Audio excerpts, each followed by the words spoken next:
ओम विश्वानि देव सविता दुरितानि पराशुभ यद्भद्रं तन्मयाशुभ।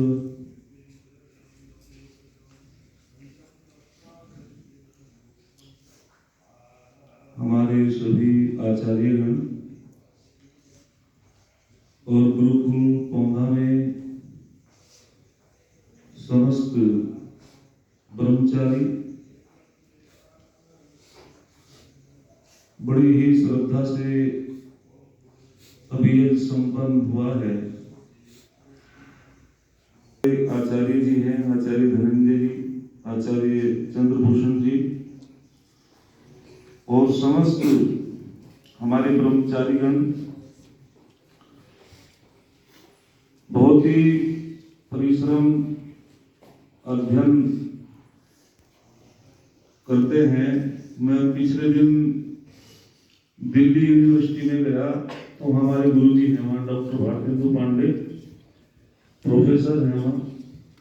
तो गुरुजी ने बताया कि गुरुकुल चोटीपुरा और एक बालक का मैं नाम भूल गया, गुरुकुल पौधा का वहाँ नाम आया था किसी बच्चे का। दिल्ली यूनिवर्सिटी में कोई मौखिक परीक्षा हुई थी, तो जब गुरुजी ने बताया तो हमको बड़ी खुशी हुई।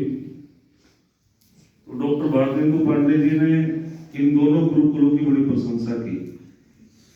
तो हम भी आचार्य के नाते आशीर्वाद देते हैं कि और मेहनत करो, तप करो, ताकि और अच्छे अच्छे हमारे विद्यार्थी हर क्षेत्र में आगे बढ़ें और देश का नाम रोशन करें।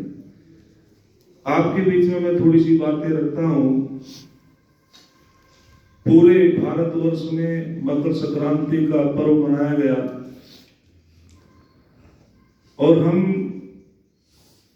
ज्योतिष शास्त्र को न जानने वाले राशि का ठीक प्रकार से अर्थ न समझते हुए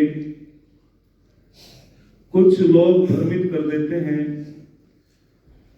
और राशियों के नाम से जो है लोगों को, जन्म पत्री के नाम से लोगों को भयभीत कर देते हैं। थोड़ी सी बात मैं आपके बीच में रखता हूं। देखो, ये जो राशि है और हम मकर संक्रांति का जो पर्व पूरे भारतवर्ष में मनाया गया, मकर एक राशि का नाम है और संक्रांति कहते हैं संक्रमण अर्थात प्रवेश करना। जब सूर्य धनु राशि से मकर राशि में प्रवेश करता है तो उसको क्या बोला जाता है? मकर संक्रांति। तो संक्रांति का अर्थ हुआ प्रवेश करना, संक्रमण। और ये दो अयन होते हैं, एक उत्तर अयन होता है, एक दक्षिण अयन होता है। मकर राशि से कर्क राशि तक उत्तर अयन में सूर्य चला जाता है और उत्तर अयन में प्रकाश की वृद्धि होती है। दिन बड़े होते हैं और रात्रि छोटी होने लगती है। और ये ब्रह्मचारियों के लिए भी बड़ा शिक्षाप्रद है। तो हमें भी मकर संक्रांति के पर्व पर एक प्रतिज्ञा धारण करनी चाहिए कि हम भी उत्तरोत्तर वृद्धि की तरफ चले, उन्नति की तरफ चले, विकास की तरफ चले। जैसे सूर्य हमको उपदेश दे रहा है, मानो कि आप भी, अभी एक मंत्र पढ़ा गया, स्वस्ति पंथा मनुचरेम सूर्या चंद्रमसा विवे पुनर्दत्ता घनता जगता संगम ही, कि जिस प्रकार से सूर्य चंद्रमा अपने कल्याणकारी मार्ग पर नियम में आबद्ध होकर के चल रहे हैं, हे ब्रह्मचारियों, तुम भी गुरुकुल के वेद के नियम में आबद्ध होकर अपने आचार्य की आज्ञाओं को पालन करते हुए आप भी कल्याणकारी मार्ग पे चलो। और आपको जो जानने वाले हैं विद्वान, उनकी संगति करनी चाहिए। और जो हिंसक प्राणी है उनसे बचना चाहिए। जो चरित्रवान है उनकी संगति करेंगे, हमारा चरित्र बढ़ेगा। और जो हमारे वेदों के विद्वान हम इनकी संगति करेंगे, हमारी विद्या बढ़ेगी। तो हम सभी को अच्छे लोगों की संगति करनी चाहिए। तो हमको सूर्य चंद्रमा एक प्रकार से उपदेश दे रहा है कि जैसे नियम में आबद्ध होकर के कल्याणकारी मार्ग पे चलते रहते हैं, और सूर्य को जगत की आत्मा भी कहा है। जब हम संध्या का मंत्र पढ़ते हैं तो उसमें आता है सूर्य आत्मा जगतस्थस्तु स्वाहा, कि ये दुनिया के लोग, ये सूर्य तो जगत की आत्मा है, और सौर परिवार में जो सूर्य के अंदर सबसे बड़ी ऊर्जा होती है। सूर्य में हाइड्रोजन गैस और ये विटामिन डी सूर्य से हमको मिलता है। यदि सूर्य का प्रकाश न मिले तो निश्चित रूपेण हमारे अन्न फल वनस्पति नहीं पक सकते। ये तो इस जगत की आत्मा है सूर्य, द्युलोक का स्वामी है सूर्य।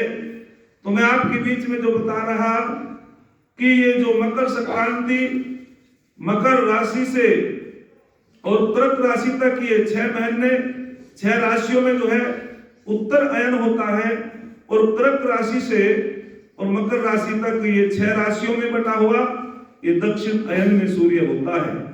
तो हम सभी को कहते हैं कि महाभारत का भी एक उदाहरण आता है, जब पितामह भीष्म सरसैया पे पड़े हुए हैं तो उन्होंने भी पूछा था कि जब सूर्य उत्तर अयन में होगा मैं अपने प्राणों को, अपने शरीर को तब त्यागूंगा।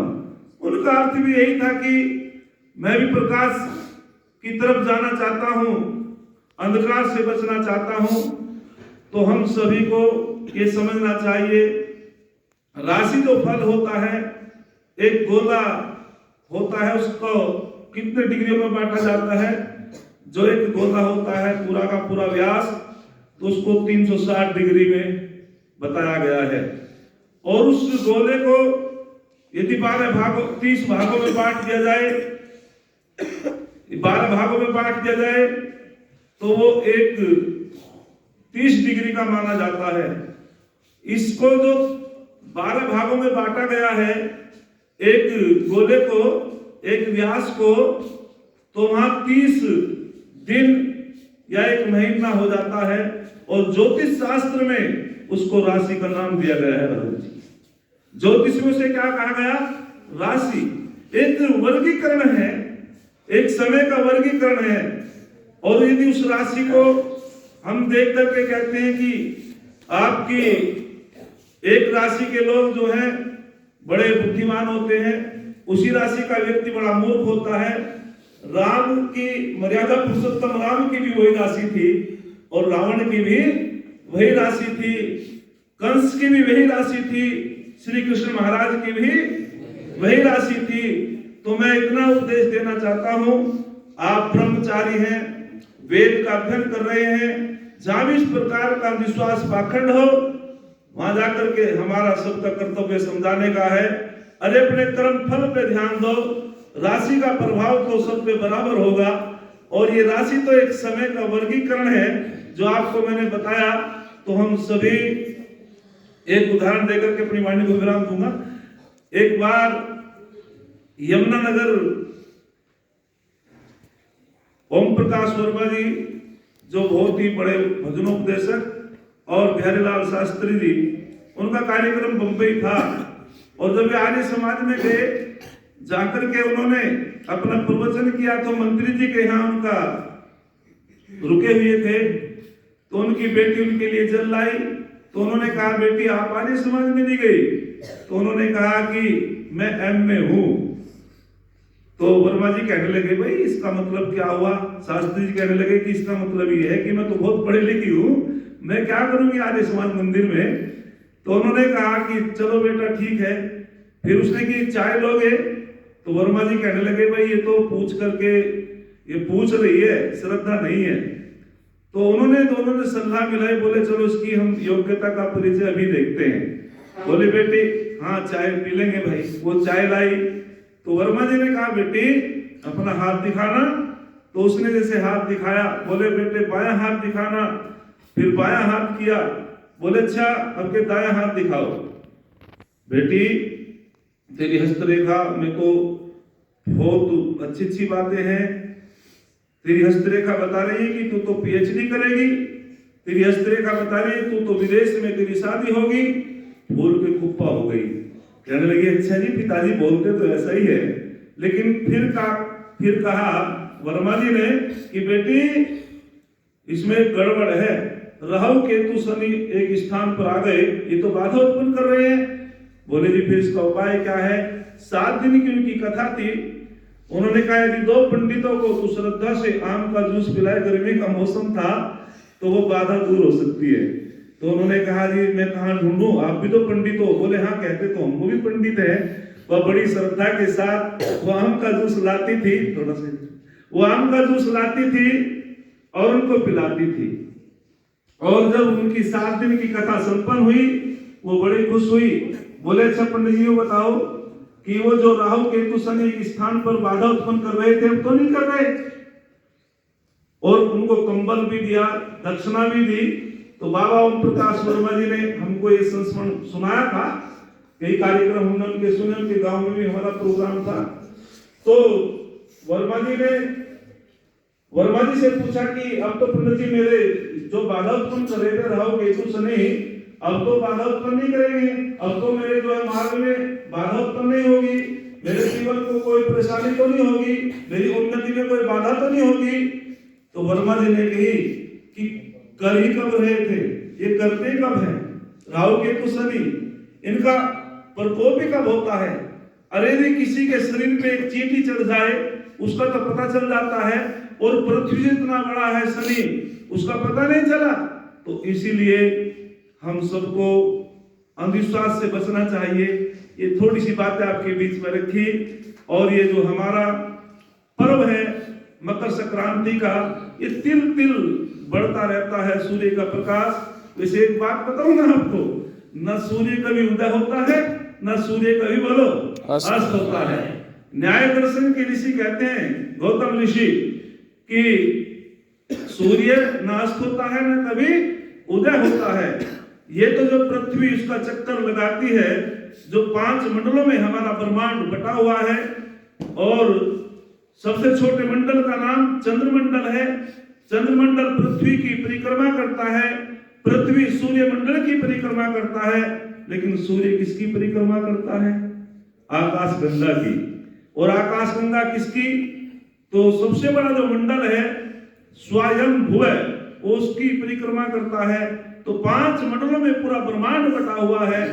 तो हम सब इस बात को समझेंगे।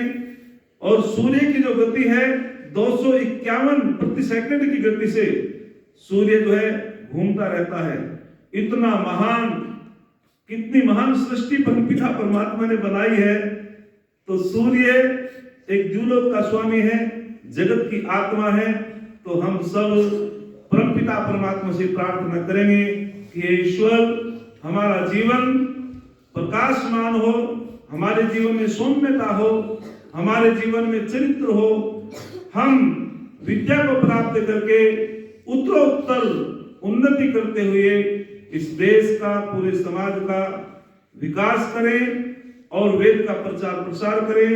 ये गुरुकुल पौधा निश्चित रूपेण एक तप स्थली है, और ऐसी तप स्थली, ऐसे गुरुकुल में आपको ऐसे आचार्य मिले हैं, ये आप सबका सौभाग्य है। इन्हीं शब्दों के साथ मैं क्षण कह करके अपनी वाणी को विराम देता हूं। किसी ने कहा है कि जिसको मेहनत से बहाना पसीना आता है, फटा आंचल दुखी दुर्बल का सीना आता है, चाहता है औरों के जीने में अपना जीना, सच तो यही है लोगों, दुनिया में उसी को जीना आता है। सच तो यही है लोगों, दुनिया में उसी को जीना आता है। इति ओम शांति।